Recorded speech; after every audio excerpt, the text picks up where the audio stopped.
Rob Villano of CCSI, a cybersecurity systems engineer, will be presenting. For those of you not familiar with CCSI, we've been in business since 1974. Our core competencies consist of infrastructure, incorporates the data center, IPT, wireless, disaster recovery, video surveillance, and access control, and security, which we'll be discussing today. Remote workforce vulnerabilities, real-time breach detection, risk assessments, penetration and vulnerability testing, DDoS solutions, secure mail, and endpoint protection are some of the many security solutions that we offer. We also have a 24/7 application monitoring solution, and we are a managed service provider and a managed security provider 24/7 by 365. We also provide customized SLA hardware maintenance offerings. For any questions on today's WebEx, please message them to the host, Catherine Irizarry.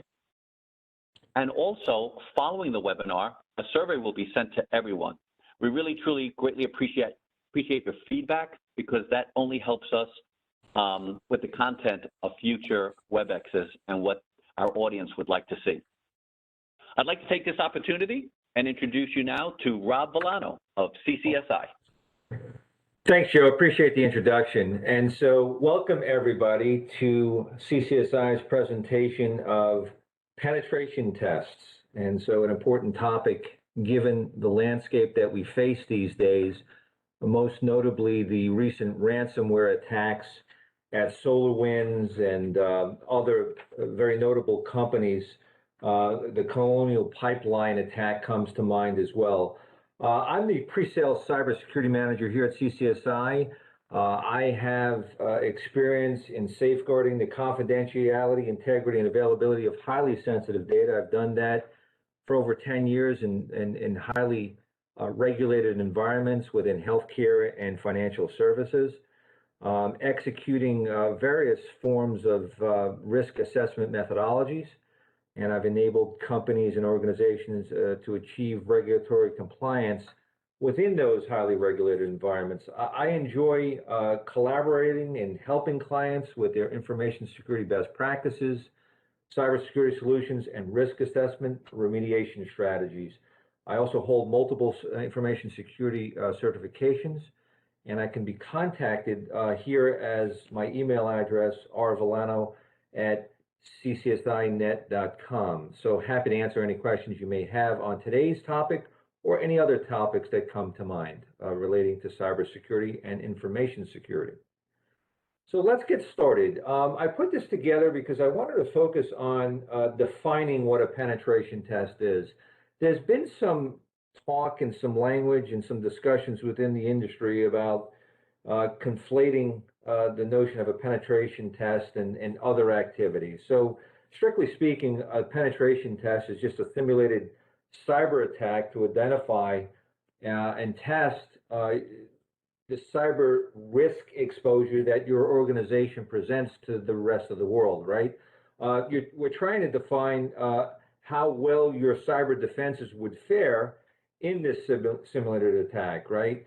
The goal is to mimic strategies and actions and techniques that an attacker would take. Some of the test types, some of you may be aware of, there's basically two types, the white box or the black box. The white box is where the organization gives you all of the information necessary to perform the simulated attack. They'll give you a network diagram, they'll give you IPs. They basically give you the roadmap for their IT infrastructure, if you will. You can imagine that the black box is just the inverse of that, right? So it's where you don't know much. You kind of know a domain name, and that's the extent of it. These types of tests are obviously more expensive because the cycle time to do reconnaissance and enumeration of various operating systems and application systems take up that time and thus expense. Both have value. The white box test is a bit more prevalent because we're assuming that you're understanding the network and are already breached it and are in, right? So that's the thinking there. We'll talk about this further and the concepts behind that later on in the presentation. I did want to point out the difference between a penetration test, as I mentioned earlier, versus a vulnerability scan. So strictly speaking, a penetration test is intended to exploit weaknesses in an IT architecture. How do you find those weaknesses? You do a vulnerability scan. So therein lies the difference. A vulnerability scan defines system weaknesses. Penetrations look to exploit those weaknesses.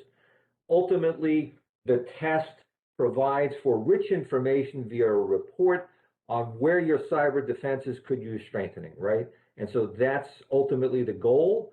And you can ultimately have your organization, with an understanding of these findings, uncover necessary countermeasures to implement to reduce cyber risk. So the purpose of a penetration test, right? We want to determine the security control impact caused by IT activities, such as enterprise network changes, large DevOps code deployments, right? These days, that's more and more important with the advent of cloud technology and SaaS solutions. And then otherwise, systems infrastructure changes. All of these have impact on security controls, and thus that's why you would want to do a pen test. You ultimately want to understand your organization's attack surface. An attack surface is basically those exposures or vulnerabilities that you present to the internet or to the external world, as it were, right? So you want to proactively determine your external and internal security risks. You want to validate and remediate them. You do this all by understanding what those defenses look like to an attacker.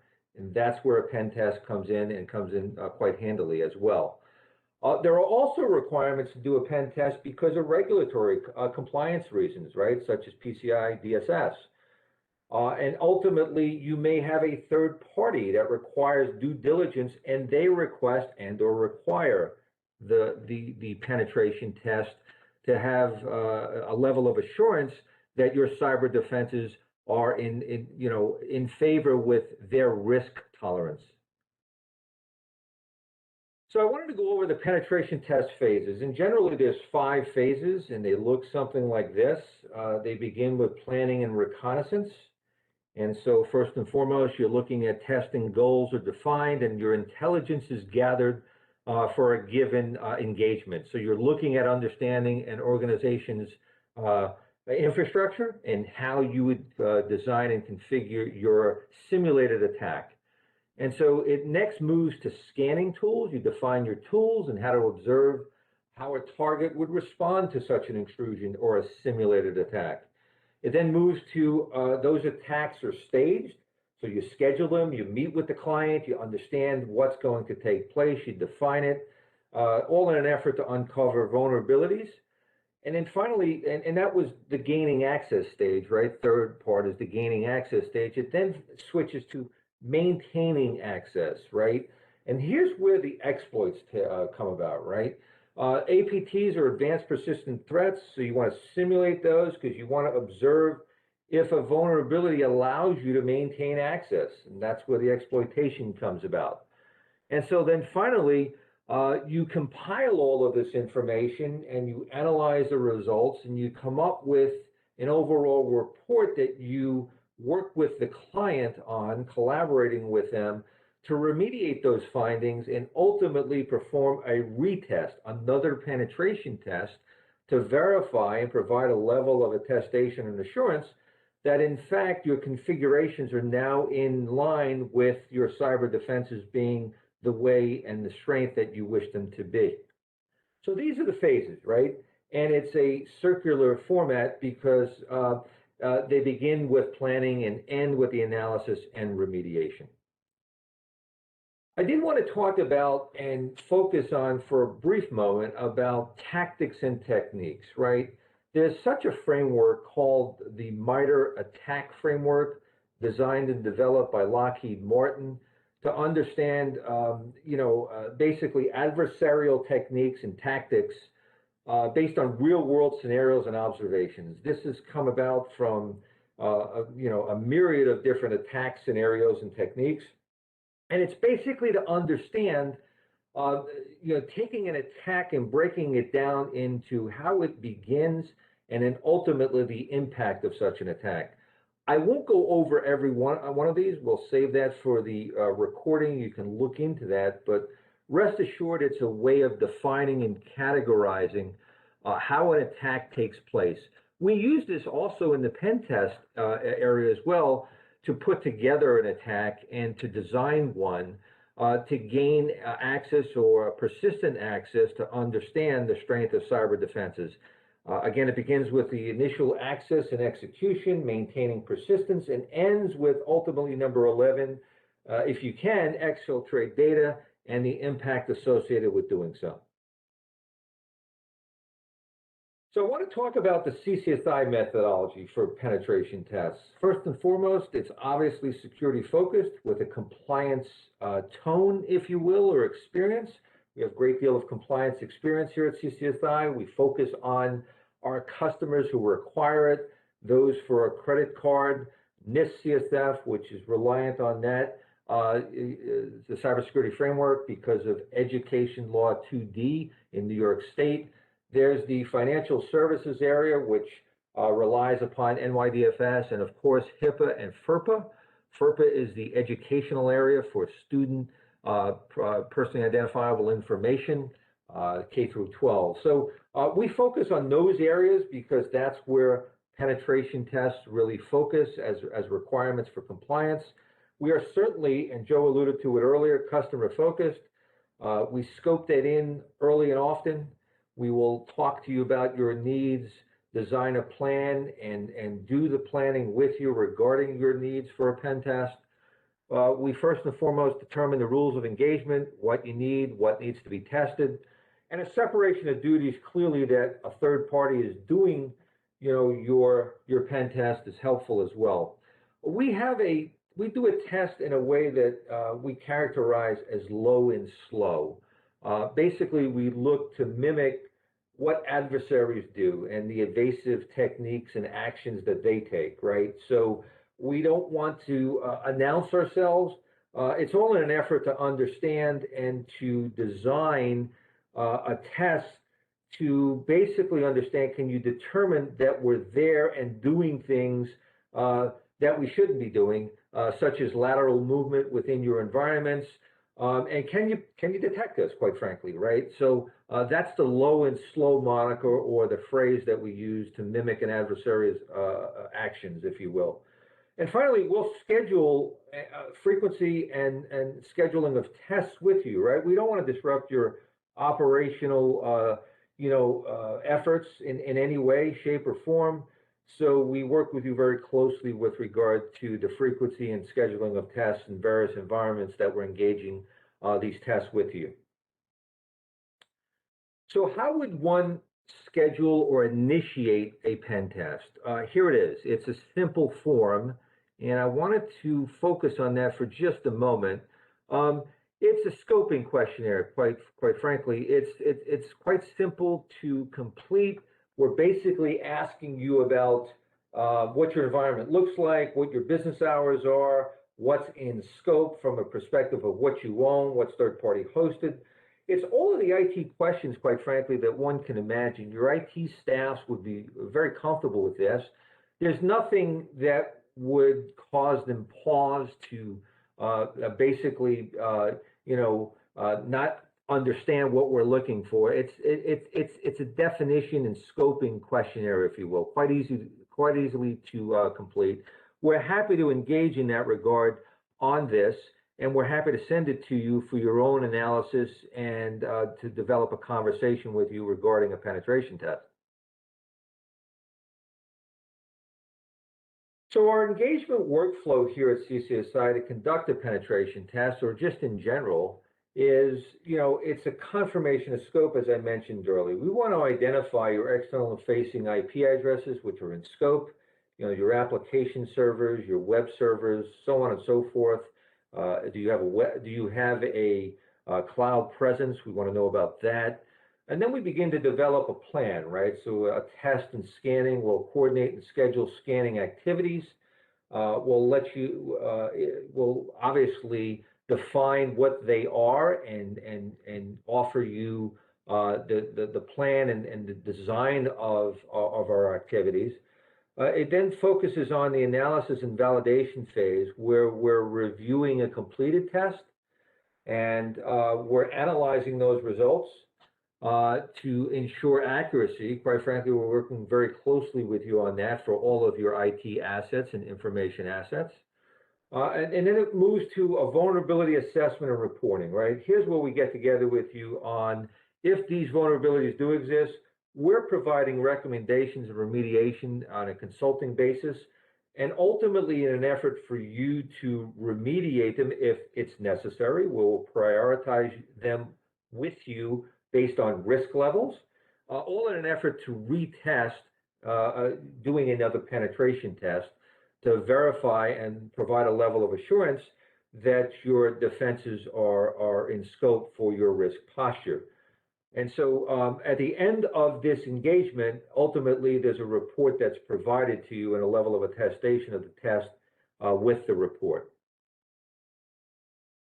So I want to talk briefly about some of the types of engagements we offer, right? So we offer obviously a network internal and external assessment or a test. I alluded to it earlier. There's web application and mobile. We look at Wi-Fi testing. An interesting component is a social engineering pen test. It's not often referred to as such when folks think of penetration tests. They usually think about the network versions.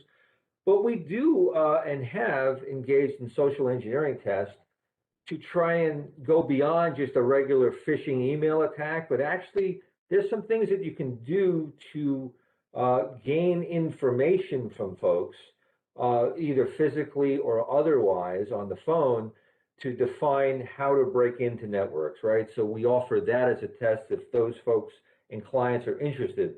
There's, as I mentioned earlier, cloud-based assessments. We begin with reconnaissance always, so we're looking to discover things about your network. And then there's the physical breach component where we actually look to break and enter, and this is not ominous. This is just a test of physical security. That's all it is. And so our staff, our penetration test staff, will work with you very closely to understand, define, and agree on a scope. We'll schedule a test, we'll do the analysis and collaborate on the findings and remediation for all of these types of penetration test types. I did want to talk briefly about the various areas of a penetration test, and I'd like to begin with reconnaissance and to give everyone on the call on the components of a penetration test. We begin and always begin with understanding and discovering as much as we can about a target, and it's to bring as much information about that target as we can. That's called the reconnaissance phase. And so we're detailing by use of our tools that we have, detailing the discovery of your network, your environments, how you're using, why you're using them, so on and so forth. We'll even do this in the white box variety. We'll validate the things that we know and understand about your network, but we'll go even deeper than that, obviously. And so there are open source tools that we are involved with and we use. We don't have to place a packet on your network, quite frankly. These days, you can uncover relationships among people, process, technologies, companies, and domains. There are tools to understand that. And we can also scrape social media, do dark web analysis, all this in an effort to gather as much information to understand your organization and your defenses that you're presenting to the world. And then the network discovery is the actual active scan that we do through DNS resolution and other types of tools used to understand weaknesses and exploits. Our goal at the end of a typical week one engagement is to detail or to have and establish a detailed understanding of system users, to do a network and system discovery analysis. We do operational business use cases in collaboration with you to understand how you work and why you work and the ways you do things. And then we do potential social engineering material if it's requested by the client. So those are the activities and the goal of our activities within a week one scope. And so social engineering, as I mentioned earlier, is not always typical of a pen test, but we offer it because our clients ask for it. And it looks like this, right? It looks like, first and foremost, it's the number one way to break into a company from a perspective of phishing, but it goes deeper than phishing, right? There are relationships within organizations and other organizations, and there are efforts that can be made through social engineering to understand that information in those relationships. And so all adversaries, whether it be mimicked through a pen test or an actual attack, rely on a trust to gain access into your environments, right? So they kind of chum up to folks within your organization to garner information. And quite frankly, that's the test that we're looking for within a social engineering aspect. We'll utilize what we call phase one reconnaissance to build social engineering attacks. We'll look at developing fake accounts through social networking, phone calls and spoofing to gain or receive information. As I mentioned earlier, phishing campaigns, where we go a little deeper than that. We target specific VIPs and reconnaissance and other information gathering that we can put together. And then we weaponize documents through links and forums and et cetera, all in an effort to test your social engineering defenses, if you will. Again, this is only offered if requested by a customer. It's not part of a typical engagement, but it does provide significant value, and we've seen quite a bit of successful response and a favorable response to this type of testing. So another form of, or a component of our engagement of a penetration test is obviously the external attack. I mentioned, your cyber defenses are what you present to the world, right? Your external interfaces, your SaaS environment, so on and so forth. We'll perform a network discovery scan to determine your attack vectors or your attack landscape, and determine what that looks like from a tools and tactics and technique perspective. During the scoping, we'll determine, with your help, the IP range and request confirmation. We do obviously application testing, network testing, as well as simulated DDoS attacks, if requested, to understand how your defenses would fare in a simulated distributed denial of a service attack. And we'll look at that and report back on those findings. We utilize subsidiaries also to gain access to merger and acquisition risk, right? I think that's the third-party access that we talked about earlier. We can do that as well. The vulnerability scan component is to discover any open exploits and attempts to compromise. We look to do that from a weakness and then an exploit perspective. And then finally, determining all external exploits in an attempt to breach the organization, right?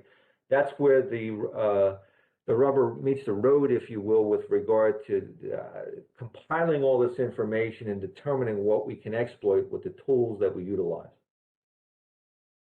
The internal attack phase or component of a pen test really focuses on lateral movement. You're assuming that you're already broken in. So we've been placed on your internal network, and now we're assumed to have breached the external defenses. Now, what can we do to move laterally, and how will you understand, or can you detect us in that movement, right? And so we want to, basically mimic what an attacker would do on the internal network. So we'll be moving through the network and reporting back on some of the things we found. Can we credential stuff? Can we breach credential? Can we break into certain application systems with compromised credentials? And we'll look using our tools to understand what credentials may be at risk or can be breached or broken, and those types of things. And we'll certainly work with your internal team to validate the defenses during the assessment, to talk about what we did, what we found, and what recommendations that we would have to do any remediations necessary to strengthen them. And so the final phase or component of a penetration test is the reporting phase.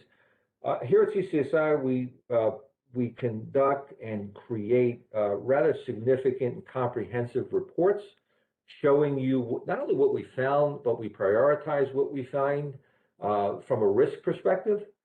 We document those raw findings. We can map them to the OWASP top 10. We can prioritize for you the remediation steps necessary. And we'll collaborate with you on these areas and activities with regard to some of the compliance mandates that we spoke about earlier. And so it's all in an effort to work with you very closely to ensure that you come away with the best value for the effort and the time that you're spending on the test to strengthen ultimately your cyber defenses. We supply finally an attestation report so we can list all the complete findings so that you can have a better sense historically on your cyber defenses from obviously an external perspective and an internal perspective as well. We draft a report, we review it with you, and then we finalize through peer review, and it's sent to you with an option to have it filtered for compliance, focusing on very specific items for the various frameworks that are out there. So what I'm showing right now is our CCSI cybersecurity strategy. I just wanted to point this out because we align very closely with NIST CSF, the cybersecurity framework. You can see the wheel here talks to that. The identify, protect, detect, respond, and recover in the colors that NIST CSF has defined. And so the services that we offer that Joe had briefly mentioned earlier, they all revolve around what we call managed security operations or threat protect, where we're managing your endpoints to understand activity within your environment and if action needs to be taken. And so we offer, as what we mentioned earlier, vulnerability management, pen testing with that type of an assessment, but we go deeper than that. The security assessments and tabletop exercises for incident response. We'll do Center for Internet Security top 20 cybersecurity risk assessments. It's really an end-to-end complete cybersecurity strategy service offering that we align with the NIST CSF. We're happy to talk to you about any of these areas to strengthen your overall defense in depth posture and your cyber risk posture for your organization. Happy to take your calls with regard to any of these areas so we can get a plan in place to strengthen your overall defenses. Here at CCSI, we offer on-site security operations. As I mentioned, through our Threat Protect offering, we are SOC 2 Type 2 certified. That's through the AICPA certification. That means we're certified for the confidentiality, integrity, and availability of your data. We're located centrally in Bohemia, out in Suffolk County. We have over 75 certified IT professionals and various IT certifications and network certifications. We've been recognized as a top workplace by Newsday for consecutive years and have been recognized in the MSP 500 for 2020. We're proud of these achievements and just wanted to point them out as part of our Security Operations Center offerings. With that, that completes the overall presentation. I'm happy to take any of your questions regarding this. And with that, I'll turn it over to Kat. Thanks, Rob. So we have a few questions in. You guys can continue sending me questions through the chat. Send me directly or you can share them. The first question is, what are some of the common tools used during a penetration test? Well, that's really interesting. Yeah, that's a really good question. So we use a number of them, right? And I can break them down. You know, I think people can imagine that, you know, Nmap is an important one. We use certainly Metasploit. We use some other tools regarding vulnerability analysis. There's vulnerability scanners. The tools are not as important because I think folks who are familiar with cybersecurity might be aware of these tools. It's really in the configuration of those tools and what we're looking for and how we're looking to test the infrastructure, right? So Metasploit is definitely an important one. There's a PC exec module there that I recall for testing past the hash attacks, which are Windows-based, relying on the local administrator password. That was a number of years ago a concern for those Windows environments. But our experience shows us that the configuration of these tools are important as well. Thanks, Rob. Okay, the next question we got was, what are some of the common network security vulnerabilities found during a penetration test? Yeah, I think it's those that you can imagine, right? So I think in our experiences, it's been, default and weak password usage in network components, right? Amazingly enough, folks, for some reason, use these. Perhaps they just didn't get around to changing them. You see them in routers and even firewalls and even some types of servers. Patching is always a big one, missing certain and important specific software patches. Still, we're finding those that come up. I think you've seen that in some of the ransomware outbreaks that we've seen most recently. And then in general, just misconfigured settings, right, within, network firewalls or switches or routers. You can imagine, remote desktop protocol being exposed to the internet, SSH or SMB, server message block, which is an important one for ransomware through Microsoft, and that's been, been a problem for quite some time. Or using SMB version 1 and 2 instead of version 3, those kinds of things. So in a sense, it's and IT environments are very dynamic and quite challenged these days. In a sense, it's just having good cyber hygiene eliminates many of these problems, but you don't know what you don't know until you test it, and that's where a penetration test comes in play. Great. And the last question we got in was, how often should an organization have a penetration test performed by a third party? Well, that's a good one because there's been differences of opinion on that. I think as often as you can, I'll say it in that way, but I'll go more specific. I think at least once a year and preferably at least twice, right? And what I mean by that is I think organizations should first and foremost define, obviously, their risk tolerance, define that, and then define via a business impact analysis where their critical infrastructure lies and where their critical data lies.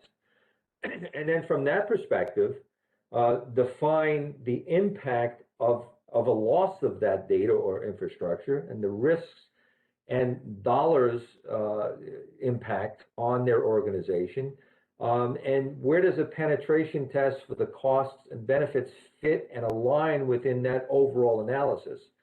I think if you're doing that, you'll more than likely find that you're doing a more frequent cadence of penetration tests. The value is certainly there to understand how your cyber defenses would fare and really where your defenses are weak. And so I think generally that's how I would answer that type of question. Thanks. That's all the questions we got in. Okay. Well, terrific. Thank you. Thank you, Rob. Thank you, Kat. In closing, I'd like to thank everyone for your time today. Your account managers and myself will be following up with you to discuss next steps. And again, I know I mentioned it earlier, but a reminder, a survey is going to be sent to everyone, and we truly appreciate your feedback. This really helps us in the future with topics that our customers are interested in hearing about. So, we welcome your response. And once we receive your completed survey, you'll receive a $5 Starbucks gift card. So again, thank you to everyone. Appreciate the turnout, and have a great day and have a great week. Thanks again.